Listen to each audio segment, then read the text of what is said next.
Welcome to Marketing Brew Weekly, where we dissect the trends and strategies that are surprising and delighting the marketing industry. I'm Jenny Wynn, reporter at Marketing Brew. I'm Kelsey Sutton, editor. And I'm Katie Hicks, senior reporter.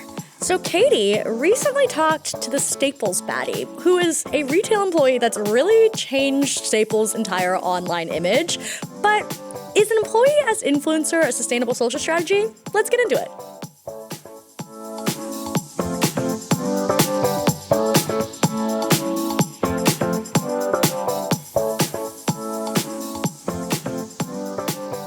All right, Katie, we have to get more detail. Who is the Staples Baddie exactly? The question everyone's been asking. So the Staples Baddie is a print specialist that works at Staples. She's been there for about 8 months. Her name is Caden Rowland. She also goes by her handle Oblivion, which is what she is known as on TikTok.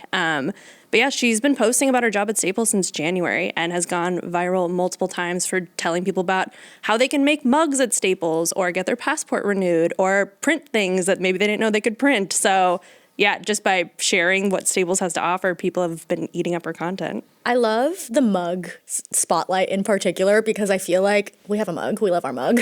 But like I feel like people love a personalized mug, and that's definitely not something you think of as like a printable thing. And I feel like that's something that people latched onto online. They were like, "What? We can do this at Staples?" I mean, one of her most like successful videos was her doing an ASMR video of like tapping the mug, like come into Staples and make the mug with me. Ugh. I really feel like Caden has kind of like emphasized and highlighted the era, the role of the social, like employee as social ambassador kind of role.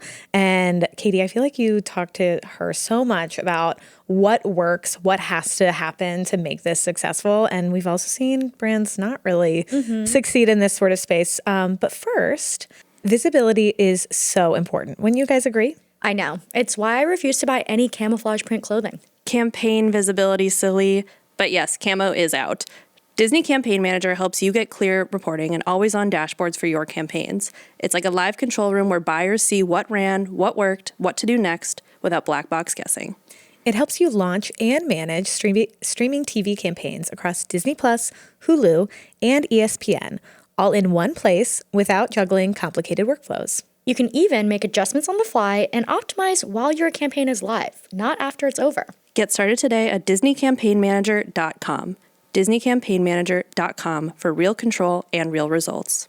So I want to talk a little bit more about this trend. Katie, you have written a little bit about this sort of growth of an employee who sort of they're not in the corporate office, they're not on the social media team, but they are posting something about their job. Yeah. So I think Caden's a great recent example of this for Staples, which I would not say had a robust social media presence that I was super aware of. It's not like they have like a creator program, I don't think. Right. Yeah. And I think this has really opened up an opportunity for them. But we've seen this kind of in other places too. I feel like we've seen this with Chick-fil-A and Sherwin-Williams, I believe, are two brands that kind of had this happen and we're like, we're putting the kibosh on this. And I think that's such a really interesting strategic choice. But before we get into it, I want to hear a little bit more about sort of the takeaways. Why do you think the Staples Baddie is taking off? I mean, I think it's so just like authentically created. Like to your point, there are some brands that have shut this down in the past and others that have embraced it. Staples is embracing it so far. They've been commenting on our posts being like, yes, we love this, which is also getting them some more brand love from other people in the comment section being like, this is great that she's getting support because yeah, I mean, like the Chick-fil-A one is the one that I first thought of when I saw this happening because I wrote about that a couple of years ago. One of their employees had been running through all their menu items and saying like, here's how I rank this and I like this item and you guys should come in and try this.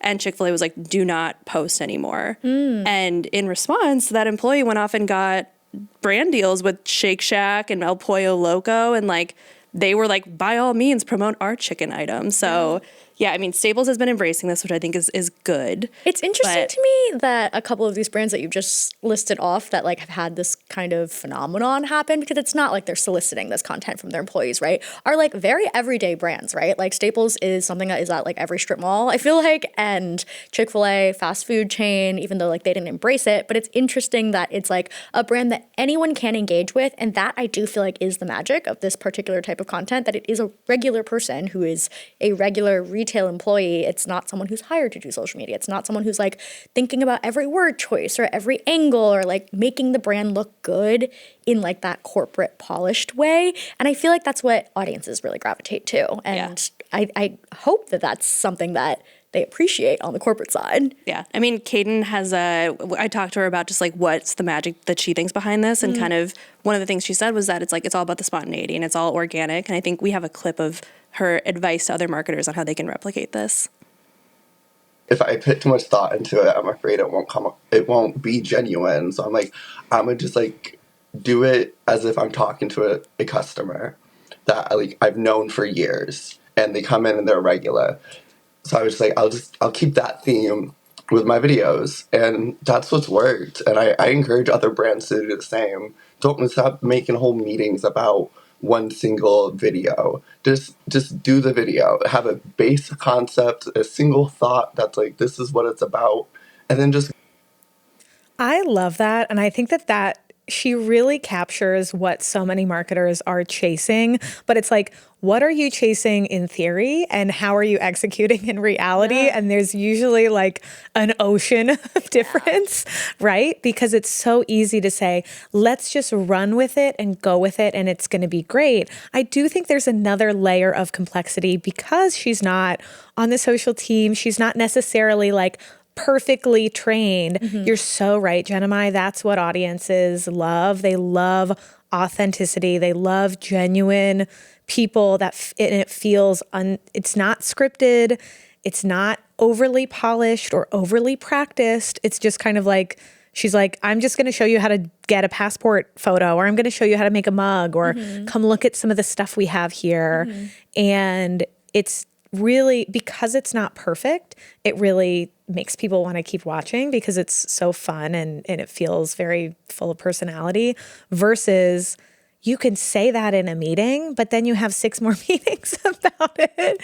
And if it's like that, the more work that goes into it, the less authentic it becomes, but also the quicker it goes, the riskier it might feel for a brand that says, I need to know what's going out. I need to approve what's happening. I need to know how my brand is being discussed. And you can really kind of lose the magic in those edits. And in that kind of repetition, you sand off the raw edges that make it appealing. Yeah, I feel like the authenticity is such a buzzword, obviously, in marketing world, and like every brand says that they want it and they are going for it, but you just listed some of like the real risks of authenticity, but also the real benefits. It speeds things up if you really just let people like do whatever comes into their head and do it quickly. And it's funny because like the specific things that the Staples Baddie is showing off are simple things, right? Like it doesn't actually take a long time to make a video about like making a mug or whatever it is, but when you send it through the corporate process, it can take weeks to approve a video or whatever it is. And that is the pros and cons. It reminds me of the Tina Fey quote, her I don't think so, honey, where she was like, authenticity is expensive. And I think that is something that brands really do grapple with in terms of like the risk is the expensive part for brands trying to be authentic, but also it can be not expensive in the sense that they're literally not paying their employee to do this, and she's doing it on her own time, and it's really paying off. I mean, that was the big thing when I was asking her about like what inspired her to start posting. She was like, I genuinely just wanted people to come in and do stuff at my job. Like, I want to help them make a mug. I want to help them do this stuff. Like, it came from an authentic desire to like help customers more. And it's actually led to an increase in foot traffic. She said that she has more people in her store, and Staples Corporate has said that they've seen an uptick in foot traffic at all of their stores across the board. So I think we also have a clip from Kaden kind of talking more about this. So I think that's really brought people to want to come into the store and see everything that there is to offer. Get a fun mug, go pick up your office supplies that you need, go get a new chair. Because it's really just kind of like you go in there and there's a bunch of things that can happen. And people love that. They've been missing that. So when they come in and they're like, oh, there's a high chance there's a helpful baddie behind the print counter, and there's going to be a very caring manager up front. That's kind of the image that's been portrayed now with Staples, instead of like going into a bunch of people in business slacks.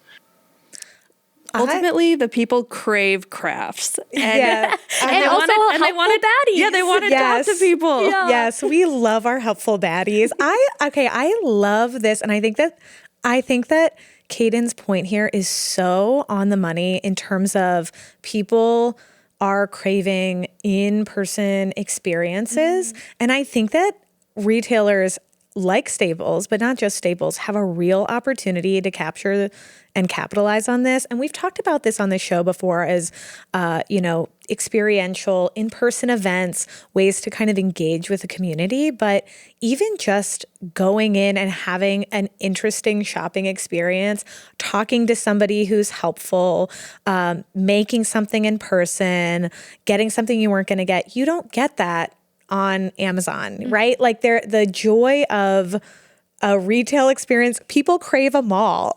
People really crave People them all. crave them all. This is just what shopping used to always be. This used to be the baseline for shopping, and now it's swung so far in the opposite Everyone's direction. so used to online shopping. They're like, what do you mean someone can help me with my purchase? Also, I love the dichotomy of a helpful baddie behind the desk and a caring manager. Like, what a good combo. That's exactly what I want. punch. Yeah. But yeah, no, it is funny to think about how brands the experiential boom is not going away anytime soon, but quite literally the experience of going into a store is becoming marketing itself, of like when you have someone like Caden being like, if you come in, you can talk to me and that will be fun for you and I will make it a good experience for you. Again, it depends on actually having an employee who wants to do that, right? But hopefully when you're hiring employees in the first place, you're looking for people who want to be there and doing that.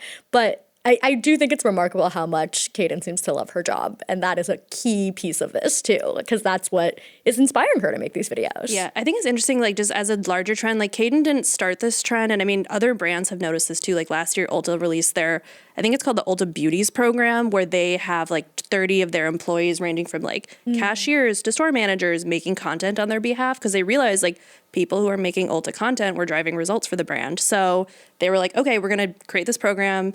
Everyone's going to make 2 pieces of content a month. We're going to come up with a common theme that you're all going to do. And that's going to be how we get people to come in and try to basically do the same thing, interact with our employees, get their takes, the ambassadors give feedback to the higher ups about what customers think about certain products. But I might just be speaking from my own personal experience here. I haven't seen an Ulta Beauty baddie blow up the way that I've seen a Staples baddie blow up. So I feel there's something here where it's it really is so just organic. It's not here's your 2 pieces of content you have to make. It's she truly was just I want people to make more mugs. Yeah. I also love this. I feel like maybe it's because Staples is not a place where one would expect to find a baddie. Totally. Ulta, you're going to... A lot of baddies at Ulta. Right. I'm just thinking that. I feel that's part of the charm of it. And something I think that also really works with this is it really is kind of a little bit of a behind the scenes sort of thing. She's sort of taking you along as part of her journey as an employee. She's not here, I'm checking, I'm punching my time card or whatever. She's not doing that, but you are there next to her as she's in the store. And I feel there's kind of a magic to that sort of behind the scenes or pseudo behind the scenes content. You're seeing something that you're not supposed to see a little bit. Mm-hmm. There's almost something, I don't want to say illicit. It's not wrong. It's totally fine, but it's it's not something you would see in a traditional typical commercial. And I think that's why it works so well. It's who knew what the backside of the Staples counter looked like? Now we all do, because she took us behind the counter. We know how the machines work, or how you actually take a mug out when it's hot after it's gotten the image printed on the side. I love that we all love the mug element so much here because it is interesting. I think it's so fascinating that that behind the scenes element, I feel people gravitate to as well, because it reminds me of, I wrote a story a little bit a while ago about the idea of proof of reality being a social trend in response to AI and how that is proliferating into social strategies and also life as a whole. But that a piece of that proof of reality is the idea that brands will post more behind the scenes content and proof that they made these things themselves with human efforts and brains behind it. And I feel that's a little bit related of when you are so surrounded by online content all the time, whether it's online shopping or AI stuff or just being on TikTok, it's nice to be oh, that's just a regular human experience that you can go into your Staples right now and you can see this in real life and something that like you might not have seen before, but now you have that little inside look into. Everyone likes feeling like an insider, I feel like. Yeah. I do kind of want to talk about the human element because for brands like Ulta and some of these other brands that have more like safeguards around their content, I think a lot of it has to do with this fear of like the human element of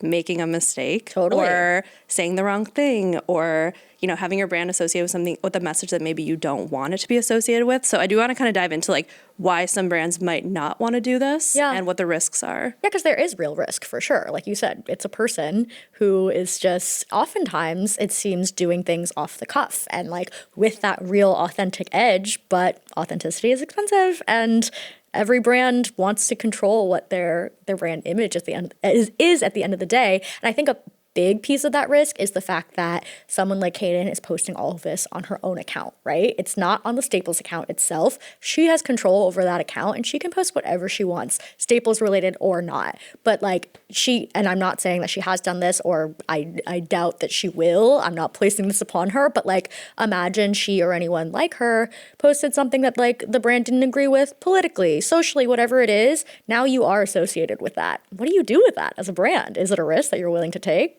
I don't know. Yeah. Staples is so far. I do feel like that's something to note is like Staples hasn't put her on their actual account. They've been commenting on her content, but they haven't put on her on the actual account. And I feel like that allows them to keep things at arm's length a little bit in case something does go wrong. But yeah, I mean, I think there could be a benefit to doing it, but it would have some risks. But I also think like as soon as you see like the corporate account doing something, you're like, oh, boring. Like, yeah. Even if it is the like, Staples Baddie on the corporate account, it's like, not the same. Yeah. And so I wonder if part of that, it's like, it kind of supports there's two readings there, two strategies sort of there. But I do think that, you know, that element of not having control, you don't know this, you know this employee now because they're posting, saying things about your brand that are positive for the moment, but there's not an opportunity to vet them, et cetera. And I do think that there is kind of a level of risk of like, okay, well, what is this person like? And I think for some brands, like the challenge is also just kind of like from a workplace perspective, this person is hired as like they're not a corporate employee. They are an hourly worker. They're at a certain, one of many stores. What if that store closes? What if something happens with the politics of that particular store that corporate and the social marketing team knows nothing about that then changes the dynamic or whatever? Like there's so many.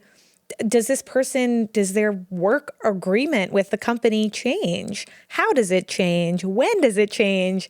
Do they stop? Like part of the appeal of this is in the case of Kaden and Staples, she is taking you on a journey to her hourly job at the retail location. So if that dynamic shifts, you kind of lose the magic of why it worked in the first place.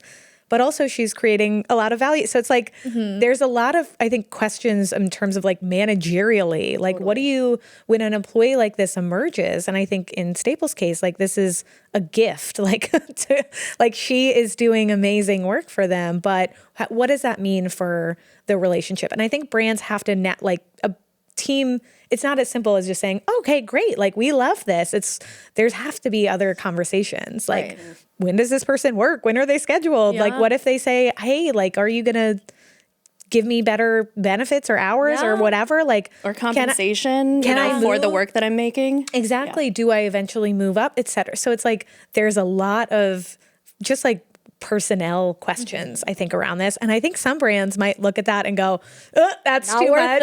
Yeah. Let's just have someone on the social team do it. That's more, we can manage that. It's a little bit easier. That's what they were hired for. It's a specific thing. I think that opens a can of worms too, like contractually, right? Like as I said, don't think that Staples has a creator program, but let's say Staples is working with influencers and hiring a creator or influencer specifically to post things, and they pay X thousands of dollars for a post. What's to stop someone like Kaden from being like, oh, well, I make the same type of content.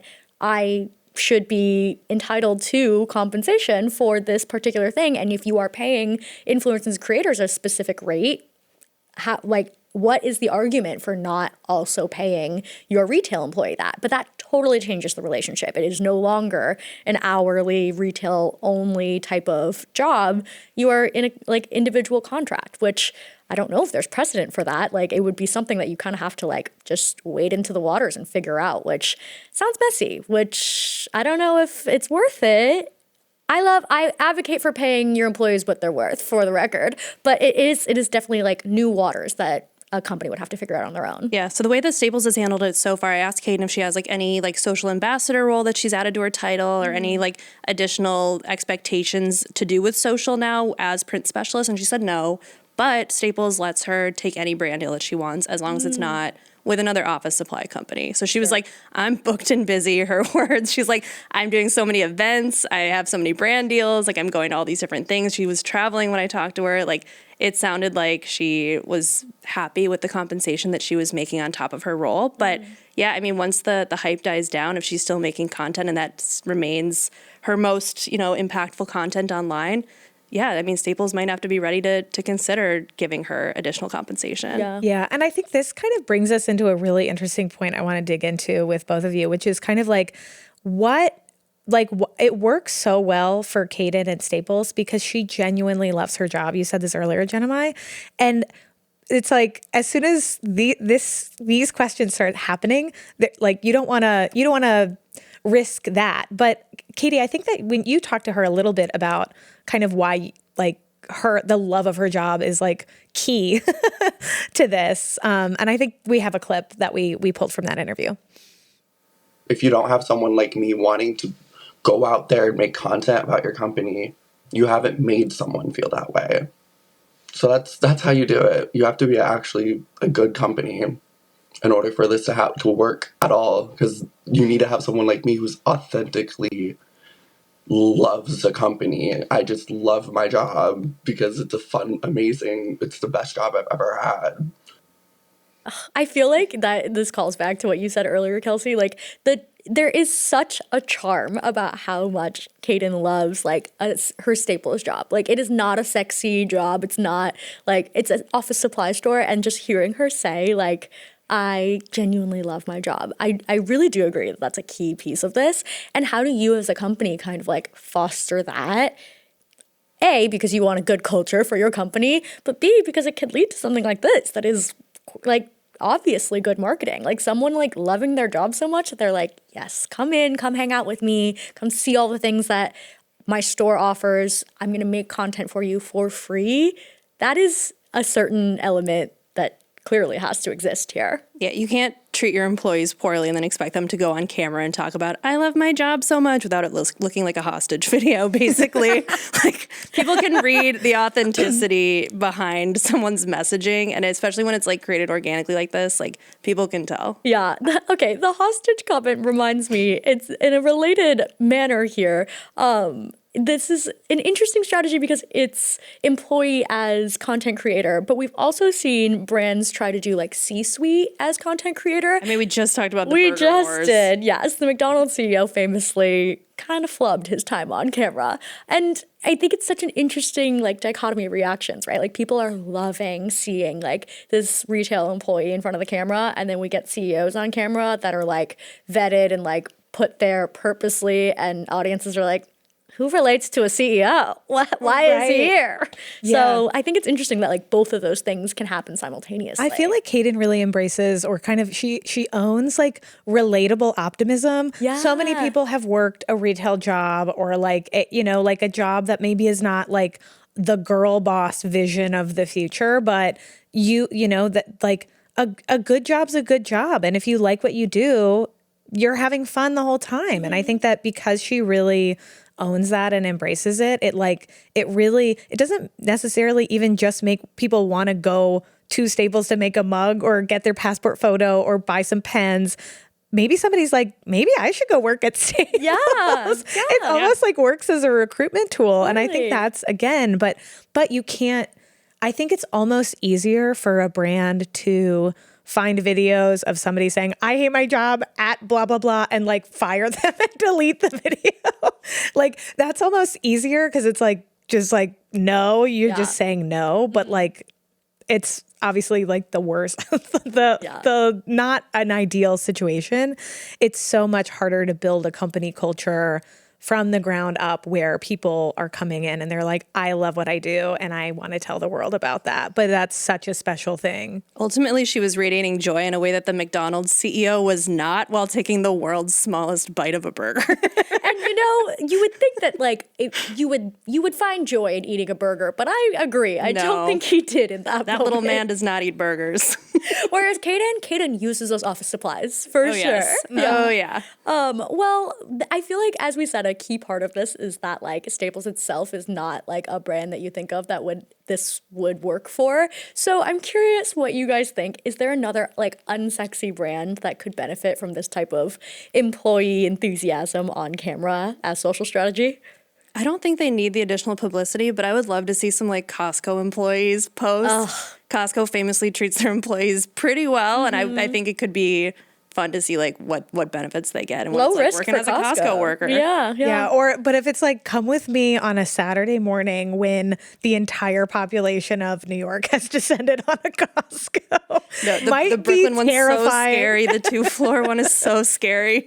We got to pick a less occupied time to be filming some of this content. I really think any retailer could benefit from this. Like any retailer that offers services that they feel like are not necessarily known. Like if they have somebody who's like, I could do that. Like I have a baddie inside of me. Everyone has a baddie inside. Like, or just, I'm really passionate about this and I want to share that. Like there's many versions of an employee who could do this, but I feel like, again, people want that in-person experience, and Kaden spoke to it so well, but people want that. And if you are a brand that's suited to do it, you don't have to do a pop-up. You don't have to change anything at all. You just let it be known that that's available. Yeah. My specific example for that is, I think my submission would be Home Depot. I feel like it similarly has so many things. I found an immersion blender for soup making there once. I was like, sure. They sell blenders? Yeah, didn't know that was a thing. Perhaps I should be the Home Depot baddie. I think that's in my future. You can get blinds custom cut. You can get wood like cut to size in the back. Whatever you need, girl. Yeah. They've got it. Yeah. So they just need a baddie to put it out there for them, perhaps. Well, Home Depot, call us. We've got a pitch for you. We'll all collectively be your baddies. Well, thank you so much for joining us today. And if you have thoughts, questions, comments, concerns about the baddie in the brand that you want to see, send us an email at mkbw@morningbrew.com, which you can also find in the show notes. And we'll catch you next week.